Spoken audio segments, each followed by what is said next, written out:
बिस्मिल्लाहिर्रहमानिर्रहीम, अस्सलामु अलैकुम। लाखों करोड़ों दुरूदो सलाम मोहम्मद मुस्तफ़ा सल्लल्लाहु अलैहि वसल्लम और आले मोहम्मद पर। मैं हूँ उमर दराज गोंदल और आप मेरा यूट्यूब चैनल देख रहे हैं।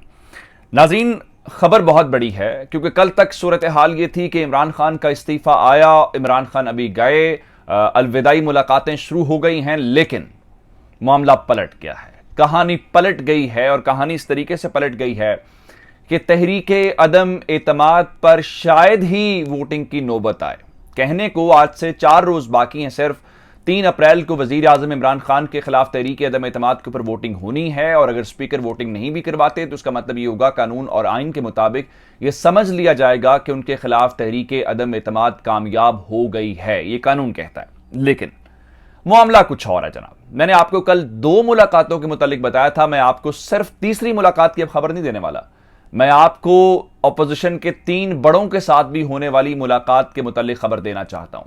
खेल हाथ से ऑपोजिशन के निकल चुका है, ऑपोजिशन की सफों में खलबली है। अब होने क्या वाला है? इमरान खान ने आज बुनियादी तौर पे 3 से 4 बड़े स्टेप्स उठाए हैं।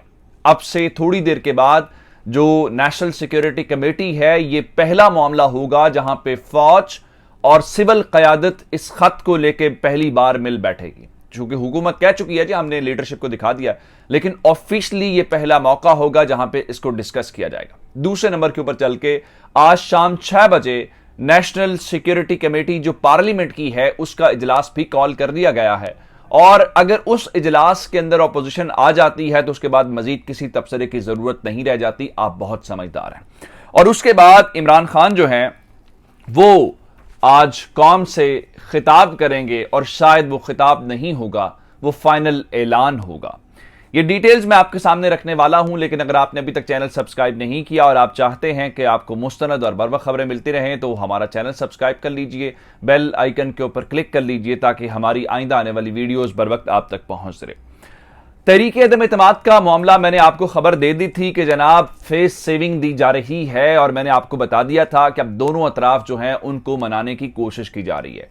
तब तक मेरे पास खबर यह थी कि 2 मुलाकातें हुई थी, लेकिन अब एक और मुलाकात प्राइम मिनिस्टर की और जनरल बाजवा की हो गई है और ये गुज़श्ता 24 घंटों के दौरान 3 मुलाकातें हैं। शायद ही इतने कम वक्त में आर्मी चीफ और प्राइम मिनिस्टर कभी मिले हों।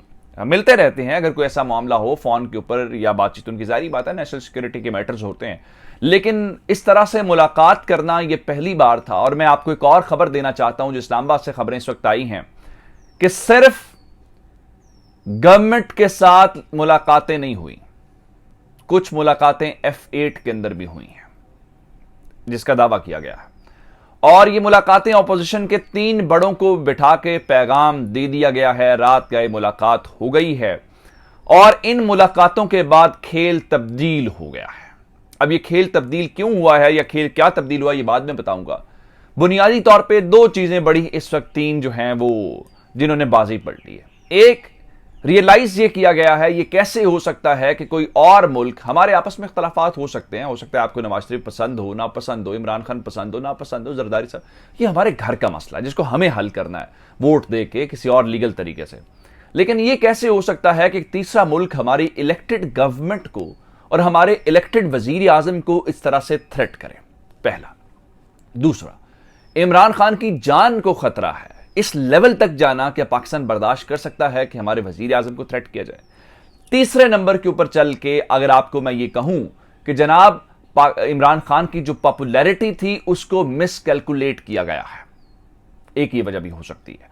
अब उसके बाद एक और इंपॉर्टेंट पॉइंट जो सारे सिनेरियो के अंदर है, चूंकि शाह महमूद कुरैशी कहने को अफगानिस्तान वाले मामले के ऊपर चीन और वो रशिया वाले सारा कुछ मामला है उनके, लेकिन मुमकिन है कि पाकिस्तान ने चीन को और रशिया को एतमाद में लिया हो, वहां से ग्रीन सिग्नल लाया हो, जिसके बाद मामला थोड़े से पलटते हुए दिखाई दे रहे हैं। पाकिस्तान जो है अब वो डिफेंसिव पोजीशन के अंदर नहीं है, पाकिस्तान ऑफेंसिव पोजीशन के अंदर है। उसकी एक और वजह जो है, मैंने आपको बताया कि तहरीके अदम एतमाद के ऊपर वोटिंग की नौबत शायद अब ना आए।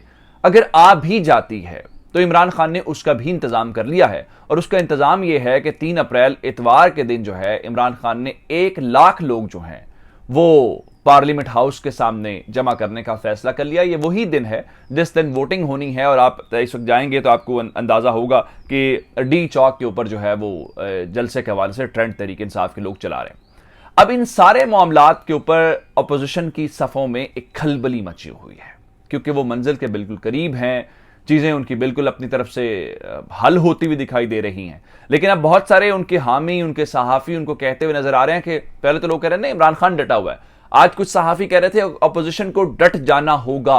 अब अपोजिशन को क्या डट जाना है इस बारे में वही बता सकते हैं। लेकिन इस वक्त अपोजिशन के लोग परेशान हैं। कल मैंने आपको बताया था कि अपोजिशन वालों के चेहरे लटकना शुरू हो गए हैं, और तहरीक इंसाफ के वुज़रा जो कहते हैं नंबर पूरा नहीं है, उसके बावजूद कॉन्फिडेंट हैं, क्योंकि वो कह रहे हैं कि जिन चीजों का, जो बातें हैं जिनका हमें इल्म है, वो आप लोगों को इल्म नहीं है, और जो होने वाला है अपोजिशन ने उसके बारे में सोचा भी नहीं होगा।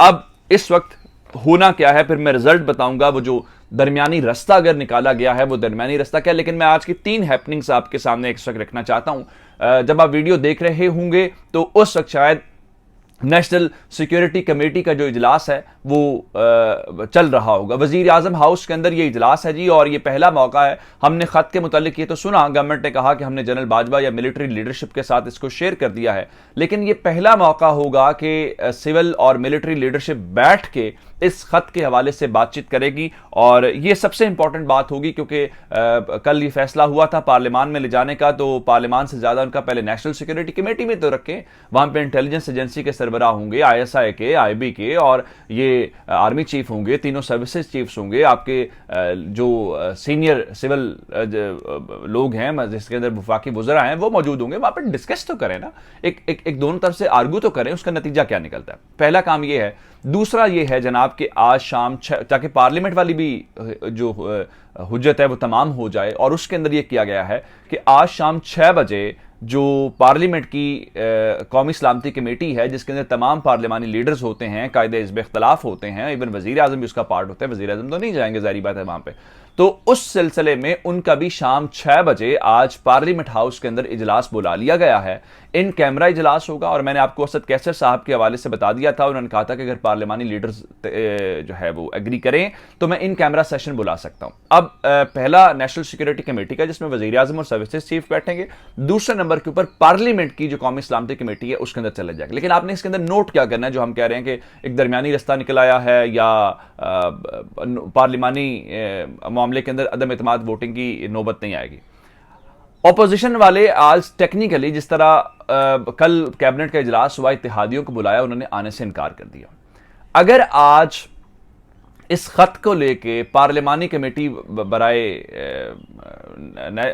पार्लियामेंट जो है उसके अंदर ये चले जाते हैं, तो उसका मतलब ये होगा मामलात बिल्कुल ठीक हैं, सब लाइन पे हैं, और न्यूट्रल अब न्यूट्रल नहीं है। अब वो ये सोच रहे हैं ये कैसे हो सकता है कि हमें थ्रेट किया जाए। अगर नहीं जाते तो भी आप समझिएगा कि इमरान खान केस जीत गया है, इमरान खान परसेप्शन बनाने में कामयाब हो गया है, कायल करने में कामयाब हो गया है। इमरान खान बाहर आके कहेंगे कि देखो मैं तो कहता था कि इनकी मर्जी और मंशा के साथ ये खत आया है, ये सब मिले हुए हैं, तो इसलिए पाकिस्तान के खिलाफ साजिश में ये भी शामिल है। ये मुमकिन तौर पर उनका नैरेटिव हो सकता है। कल इमरान खान का खिताब रखा गया था जी कौम के साथ, लेकिन फिर आर्मी चीफ आए, उन्होंने मुलाकात की, और वो सारे मामला डिले में चले गए, और PTV का अमला कल वेट करते हुए वजीर आजम हाउस से रवाना हो गया। लेकिन आज जो है वजीर आजम साहब जो है वो कौम से खिताब करेंगे, और इस सिलसिले में जो वफाकी वजीर हैं इत्तलात के फवाद चौधरी साहब, उन्होंने भी तस्दीक कर दिया, सेनेटर फैसल जावेद ने भी कर दिया। ये नहीं बताया कि इस वक्त खिताब होगा कब, लेकिन ये बता दिया जी खिताब होगा, आज ही खिताब होगा, उसके अंदर आज फाइनल ऐलान हो जाएंगे। अब आते हैं इस बात के ऊपर कि वो दरमियानी रास्ता क्या है, वो फाइनल ऐलान क्या है।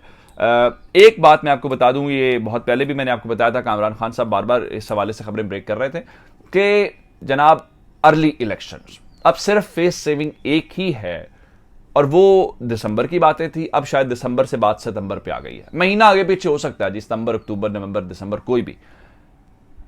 मामला ये है कि जो सितंबर के अंदर इलेक्शंस हैं वो हो जाए। उसकी वजह क्या है, सितंबर ही क्यों?